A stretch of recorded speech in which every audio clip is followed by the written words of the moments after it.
Mark, if you were to be talking to a Democrat audience and you would try to describe to them, if they're confused, why they're doing worse with Latino voters, for example, a USA Today Suffolk poll, and I think this is a little bit rich, to be honest, but it shows Donald Trump up 11 points with Latino voters.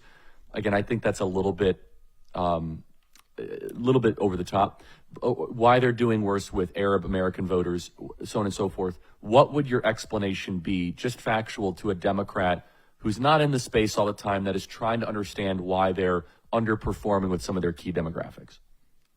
The primary reason would be what I headlined my newsletter this morning: a multiracial working class revolt, primarily on inflation.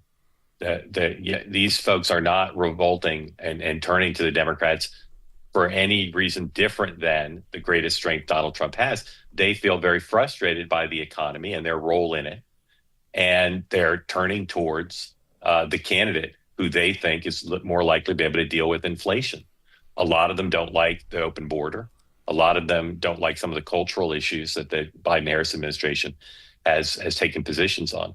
But I would say primarily, the primary issue for them is the economy. And then culturally, Donald Trump has always had, as an entertainer, as a television host, and as a politician, he's always had an appeal to men, and particularly younger men, through lifestyle things. And we've seen him on podcasts, on TV, broadcasting, cable, and streaming. He's making an explicit appeal to those groups, and the vice president has not countered it. Joe Biden had somewhat of the same problem.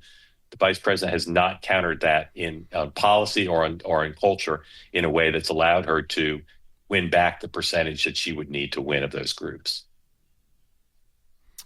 So just in closing here, as we get closer and closer to the election, I mean, we're 2 weeks out here, and in some ways, the die is mainly cast. So what, if anything, could change this race? Mark, I guess from your expertise, considering that early voting's already beginning, and as we do this broadcast, hundreds of thousands of people are voting today. Have you ever seen, in this modern era, any news cycle change things? I mean, we had the Comey, Hillary Clinton story, but are you of the belief that what's going to happen is already underway, and it's going to largely go interrupted? Or is there anything that could potentially on the margins change things? I think that the bar for an October surprise having a true impact on the race is pretty high. We've already seen assassination attempts and the replacement of one party's presidential nominee and lots of other high wattage events. So I think the bar is pretty high. I think if Kamala Harris successfully repelled a Martian invasion, I think that'd probably be something that would affect the trajectory of the race. But that's pretty much where I'm putting the bar, guys. If it's Martian invasion or higher is what it's going to require for the trajectory of this race to change.